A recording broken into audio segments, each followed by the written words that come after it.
Pernahkah kamu merasa ada yang mengawasi saat sendirian di kamar kos?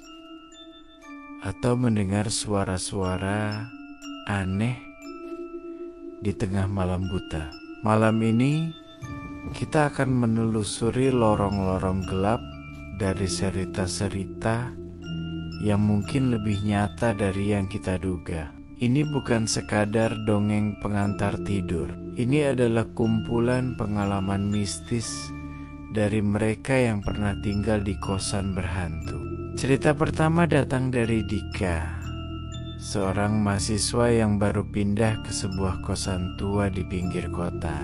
Awalnya semua tampak normal. Harga sewanya murah, lokasinya strategis.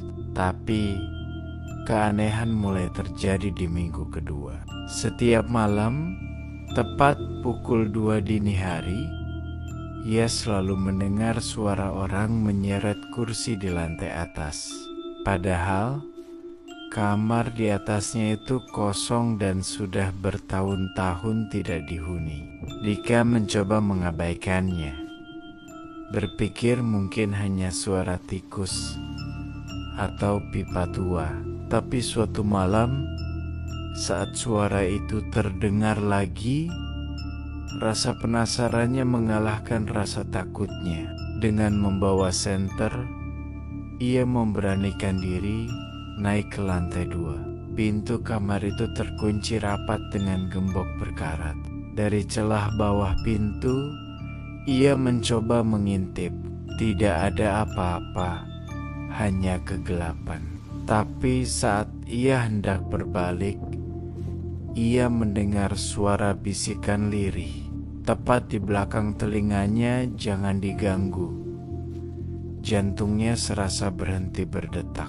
Tanpa pikir panjang, Dika lari tunggang langgang kembali ke kamarnya, mengunci pintu, dan tidak bisa tidur sampai pagi. Keesokan harinya, ia langsung mengemasi barang-barangnya dan pindah dari kosan itu. Ia tidak pernah tahu siapa atau apa yang membisikinya malam itu. Kisah lain datang dari Sarah, yang tinggal di sebuah kosan khusus putri. Kosan ini terkenal angker, tapi karena letaknya dekat dengan kampus, banyak yang nekat tinggal di sana. Termasuk Sarah. Para penghuni lama sering bercerita tentang sosok Mbak Penunggu, hantu perempuan berambut panjang yang sering muncul di lorong atau di kamar mandi bersama. Sarah awalnya tidak percaya, sampai ia mengalaminya sendiri. Suatu malam, ia harus mengerjakan tugas hingga larut. Sekitar jam 1 malam, ia pergi ke kamar mandi bersama yang terletak di ujung lorong. Suasananya sepi, hanya suara keran air yang menetes. Saat sedang mencuci muka di wastafel, dari pantulan cermin, ia melihat sekilas ada sosok perempuan berdiri di bilik kamar mandi paling ujung. Rambutnya panjang menutupi wajah. Sarah mengira itu adalah teman kosnya yang lain. "Belum tidur, Mbak?" sapanya tanpa menoleh. Tidak ada jawaban. Merasa aneh, Sarah menoleh. Tidak ada siapa-siapa di sana. Semua bilik kamar mandi kosong dan pintunya terbuka, kecuali satu bilik paling ujung yang tertutup rapat. Bulu kuduknya langsung meremang. Ia buru-buru kembali ke kamarnya. Sejak saat itu, ia tidak pernah berani ke kamar mandi sendirian. Jika sudah lewat tengah malam, sosok Mbak Penunggu itu bukan lagi sekadar cerita. Terkadang, gangguan tidak hanya berupa suara atau penampakan. Ada yang lebih personal dan mengganggu, seperti yang dialami oleh Bayu di kosannya. Ia sering kehilangan barang-barang kecil secara misterius. Kunci motor, korek api, bahkan makanan ringan yang baru ia beli. Awalnya ia mengira hanya lupa menaruh, tapi kejadian ini terus berulang. Puncaknya adalah ketika ia kehilangan laptopnya.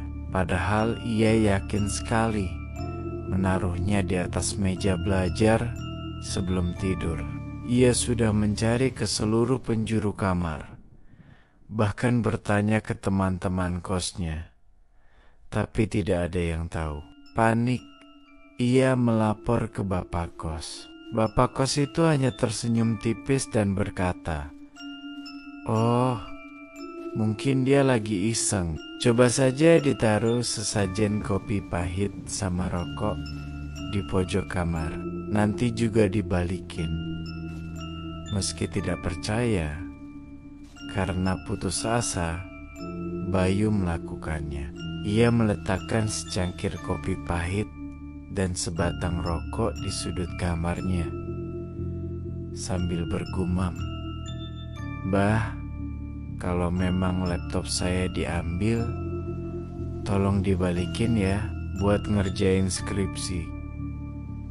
Ajaibnya, keesokan paginya saat ia bangun, laptopnya sudah ada di atas meja belajar, persis di tempat ia biasa menaruhnya. Sejak saat itu, setiap malam Jumat, ia tidak pernah lupa menyiapkan suguhan kecil di pojok kamarnya.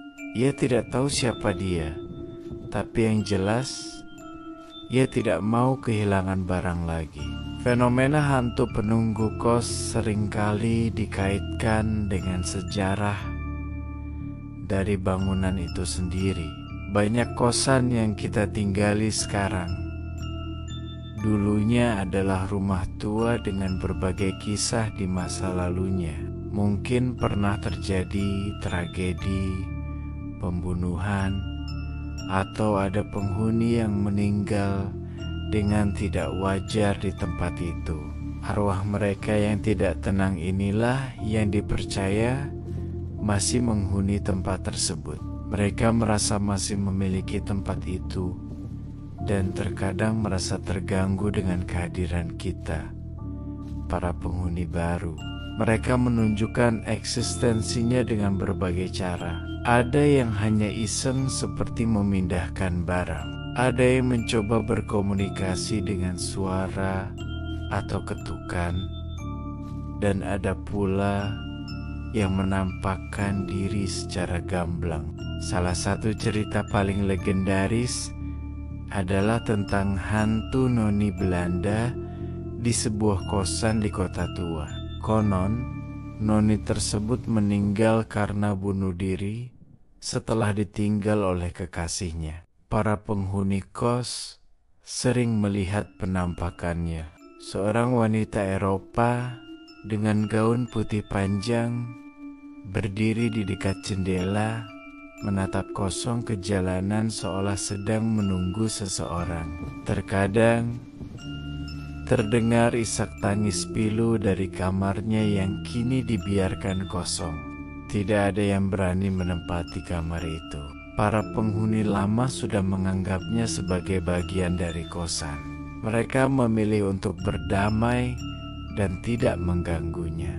Mereka percaya, selama kita tidak berniat jahat dan selalu menjaga sopan santun, para penunggu itu pun tidak akan mengganggu kita.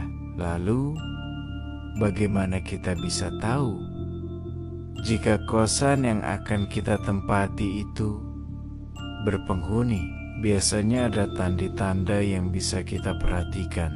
Harga sewa yang terlalu murah untuk lokasi dan fasilitas yang ditawarkan bisa jadi salah satu pertanda. Coba tanyakan pada warga sekitar tentang sejarah bangunan tersebut. Perhatikan juga suasana di dalam kosan. Apakah terasa berat, pengap, atau membuat bulu kuduk merinding tanpa alasan jelas? Intuisi kita terkadang bisa menjadi sinyal pertama. Tapi ingat, tidak semua hal bisa dijelaskan dengan logika.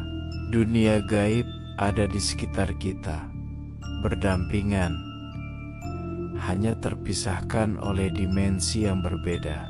Kisah-kisah ini mengajarkan kita satu hal: dimanapun kita tinggal, kita hanyalah tamu, baik itu di dunia manusia maupun di dunia mereka. Menjaga sikap, menghormati tuan rumah yang tak kasat mata, mungkin adalah cara terbaik untuk hidup berdampingan dengan damai. Karena kita tidak pernah tahu siapa yang sebenarnya telah lebih dulu menghuni kamar yang kita tiduri setiap malam. Jadi, setelah mendengar cerita-cerita ini, apakah kamu masih berani tidur dengan lampu mati malam ini? Coba lihat ke sudut kamarmu. Mungkin ada yang sedang tersenyum padamu dari kegelapan. Terima kasih sudah menyimak sampai akhir. Jangan lupa untuk subscribe dan nyalakan loncengnya agar tidak ketinggalan cerita-cerita mencekam lainnya. Sampai jumpa di episode berikutnya. Tetaplah waspada, karena kamu tidak pernah benar-benar sendirian.